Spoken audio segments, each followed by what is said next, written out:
YouTube, what's up? Back again for another daily fishing tip video here on Andrew Upshaw Fishing. Just finished up day one of practice here on the James River. I'm going to tell you guys, I've got the very best fishing tip for you today. I don't want to spill the beans too much, but I'm just going to tell you flat out, I had a bad day on the water. A very bad day on the water.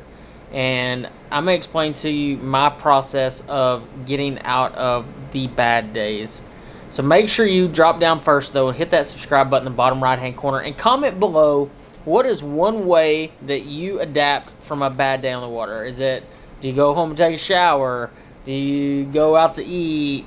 Do you go back and rig tackle? What is the one thing that you would do if you had a really bad or tough day on the water? I'd love to know, because I have my way, and sometimes it's not the best way. So let's see what you got.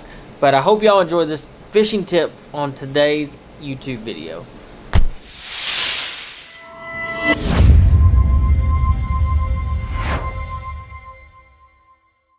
Alright guys, today's video highlights what to do when you have a bad day on the water. So today actually wasn't that bad. It was only bad in a certain situation. I can't really tell you exactly because I don't really want to give up what I'm doing and that kind of stuff. But let's just say, for the sake of this video, this morning went pretty good. I had some bites and I felt really, really good about it. Well, the tides changed. The tides adjusted, shifted around a little bit, and I went from feeling pretty darn good about this tournament. Now, granted, let's just be honest. It's the first day of practice, so it doesn't really matter. I mean, we still have quite a few days of practice left. But, you know, you kind of want to get in that really good groove. You kind of want to dial something in and feel good about the decisions that you're making. Well, I can tell you this afternoon, it got real bad. I got real frustrated. You know, I don't know if you've ever been on the water, and I imagine you have, where everything that you do, you throw out there and you'll get a wind knot on your spinning rod. Got to pick that out. And then you'll pick up a topwater bait and you throw it up next to something and it snags as soon as it hits the water. You reel that in, you get it unsnagged. Pick up another rod and throw it over there and it hangs up. It's just one of those days that no matter what you do, nothing really rolls right. Well, that's how my afternoon went. And the absolute worst thing you can do in that situation is try to fish through it. I know that might sound kind of silly, but if you're having that kind of day on the water, the very best thing you can do is get off the water. I don't care if it's noon, 1 o'clock, 2 o'clock, whatever time it is. If you are in that kind of place mentally, you do not need to be on the water. And that's exactly what I did today. I got off the water because I got extremely frustrated. You know, I wasn't making good decisions on the water. I was kind of going through the motions. It just was a frustrating afternoon. So if y'all take anything from this video, take this. If you get in a bad rotation, if you get in a bad spot, get off the water. Go in. You know, you can rig some tackle. From time to time, I'll come in. I'll rig a rod or two.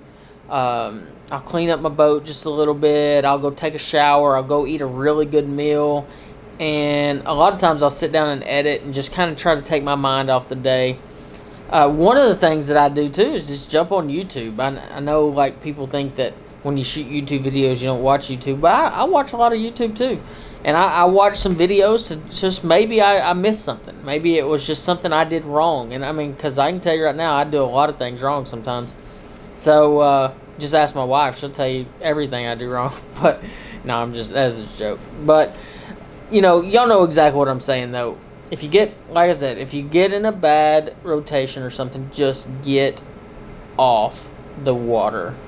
It will save you mentally. It will save you physically. The worst thing you do is fish through that type of moment. You know, and there's certain times where you can attempt to fish through it, but if you know that nothing's going to change, like, say, for instance, I'm on a tidal fishery.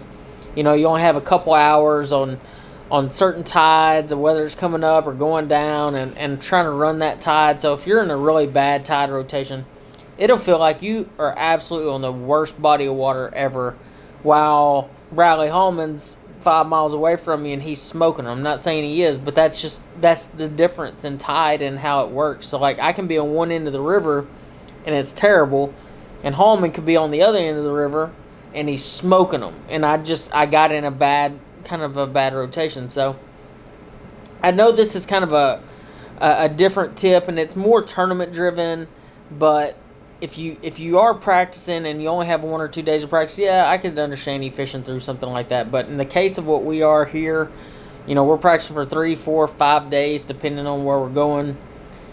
The worst thing you can do is burn yourself out and get mentally beat, because on a place like the James River and these tougher fisheries, like we go to a bunch of them, like Lake Louisville is a tough one. This one's a tough one. Holman, what's another tough one?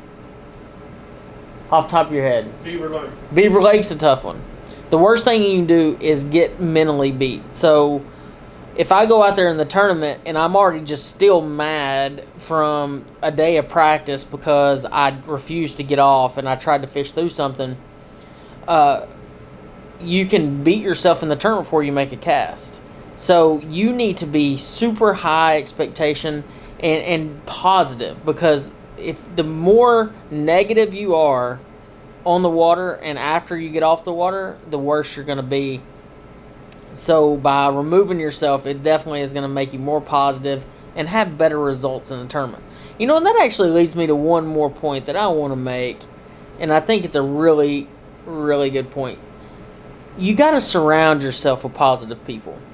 If you are a tournament fisherman and you want to be a tournament fisherman, maybe you're a college guy, maybe you're a guy that's just like, man, I'd love to go fish the Costa Series. I'd love to go fish the Bass Opens or whatever series you want to go fish. The worst thing in the world you can do is surround yourself with negative people. I can come in, I can go to Hallman and be like, dude, I had the worst dang day. And he doesn't sit there and just dwell on the negative. He sits there and he starts talking positive. Man, we're going to go figure it out tomorrow morning. And like, we're going to do this. And the more you surround yourself with positive-minded people, the more successful you'll be. I don't care if it's in fishing, in business, in life, whatever it is. The more positive you can be, the better you're going to be. And I might make a video later on and really touch base on that, because there's a lot of negativity in this industry right now. And it drives me absolutely crazy, because the fact is we're fairly divided right now anyway. And the worst thing that we could have right now is more division and create more division. We need to figure out a way to work together and be happy and be positive. And that's, for the life of me, I can't understand the negativity that we have right now out of some anglers. I'm not going to name any names, but there's a lot of negativity right now, and I can't stand it. So Holman's definitely kind of lined me out when I got back, gave me a beer, and gave me a pep talk. He didn't even know he gave me a pep talk, but he gave me a pep talk. And I'm ready to go fight the bears tomorrow, and I'm going to go find me some bass on the James River. Guys, I hope y'all enjoyed this video. If you can, like this video, share it with a friend. And if you aren't subscribed to this YouTube channel, then I don't know what you've been doing. I know there's a bunch of you that watch this channel that aren't, so I do appreciate all the ones that are, and I hope y'all enjoyed this next video.